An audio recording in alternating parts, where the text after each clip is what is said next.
In this video, I will be talking about barometric pressure and how it relates to fishing. So let's get started.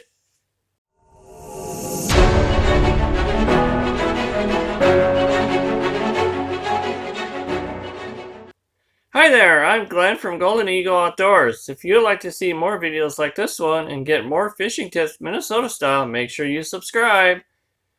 By far one of the least understood factors that influences fish and fishing is barometric pressure.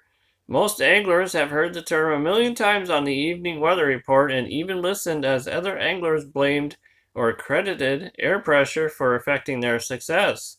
But few truly understand how this critical piece of the fish behavior puzzle can help them catch more fish. So what is barometric pressure? It is the weight or mass of an entire air column on a unit of surface area at sea level. It is instrumental in weather observations since its fluctuation indicates the movement of weather fronts and systems. Liquid mercury is commonly used in a barometer to measure air pressure changes in inches. A barometer reading of 30 inches is considered normal. Strong high pressure could register as high as 30.70 inches, whereas low pressure associated with a hurricane can dip below 27.30 inches. As a very general rule, approaching weather systems such as cold and warm fronts, tropical waves, and rain are usually associated with low atmospheric pressure. Conversely, high atmospheric pressure usually arrives after the passage of such a weather system. When high pressure settles over an area, it often means bright days and relatively calm seas. All this is very interesting, of course, but how does barometric pressure affect fish? There is no definitive answer for how a rising or falling barometer affects fish behavior, but we do know a fish senses pressure changes through its air bladder and well in advance of humans. Fish that have small air bladders aren't as affected by barometric changes as those with large bladders. That's because fish with small bladders have a body density that's closer to that of the surrounding water. They don't sense the pressure changes as dramatically, so their comfort levels aren't drastically altered. However, many things they eat have air bladders, and that alone could have a big impact on where you might find them and how they'll behave.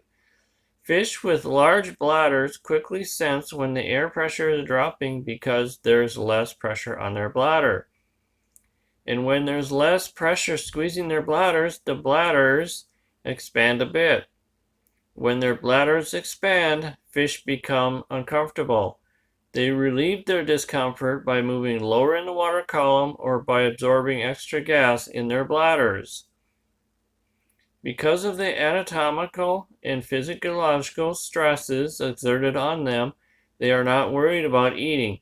They are more concerned with trying to find a depth where they can stabilize their bladder pressure and feel good. Some species will settle to the bottom and ride out the change near structure. Fortunately for the fishermen and fish, low pressure doesn't usually last long. How game fish such as largemouth bass, walleyes, and crappies react to these variations often hinges on what effect pressure changes along with the accompanying weather-related fluctuations in water temperature, light penetration, and other factors have on their food supply and in the world around them. Zooplankton and phytoplankton are on the building block end of the food web. Most can regulate their buoyancy via built-in mechanisms like little air bladders or by retaining air. But these tiny creatures can be caught off guard by quick changes in barometric pressure, pushing them out of their comfort zones and sparking a feeding spree among bait fish ranging from fatheads to shiners.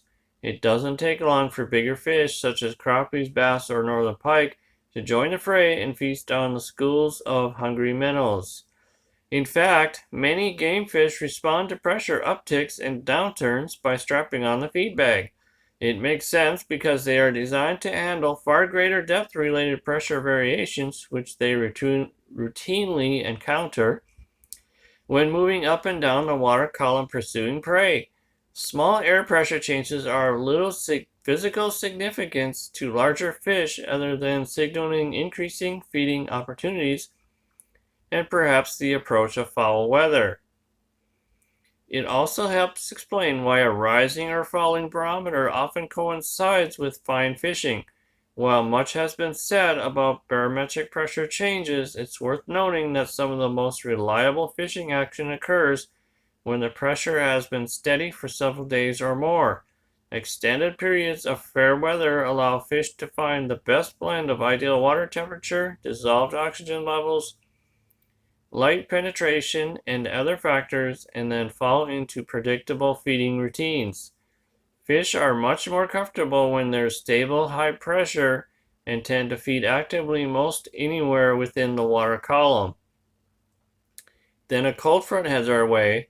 Ahead of the front is low pressure. The fish can sense that the barometer is about to drop. So right before the high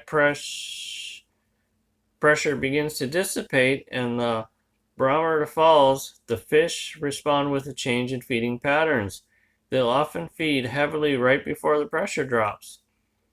As it does, they become more uncomfortable and feed less aggressively. When the front passes and high pressure moves back in, the fish may not feed aggressively for at least 24 hours, since they are still adjusting.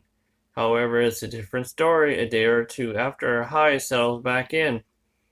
The fish will have had time to stabilize and an intense bite can occur. When the pressure changes again, such as when another front moves in, the cycle repeats itself. If you like this video, make sure you hit that like button and remember to subscribe so you won't miss out on any more videos like this one. Thanks for watching.